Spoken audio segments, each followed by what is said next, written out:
ఇక్కడేం చేస్తున్నావే? ఈ ఎగరడమేంటి, ఈ దూకడమేంటి? మీ నాన్నకు తెలిస్తే నీ 2 కాళ్ళు విరగొట్టి ఇంట్లో కూర్చోబెడతారు. ఇంకెన్ని రోజులని నాన్నకు భయపడుతూ ఉన్న ఆశల్ని కళ్ళని దాచుకోవాలి? ఈ రోజే నాన్నకు చెప్పేస్తా.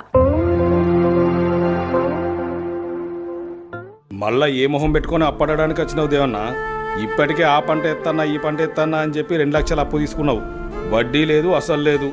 కొడుకు చదువు కోసమని మళ్ళీ ₹1,00,000 అడుగుతున్నావు. ఎట్లా చెప్పు? పైసలు లేనోనికి చదువులు ఎందుకు? అవసరమా? చూడు దేవన్న, నువ్వు నాకంటే పెద్దోనివి, నీకు చెప్పేంతటోని కాదు. అయినా నీ మంచిగా చెప్తున్నా. నీ కొడుక్కి చదువు అవ్వలేదు, వాని మీద లక్షలు పెట్టి అప్పుల పాలు కాదు.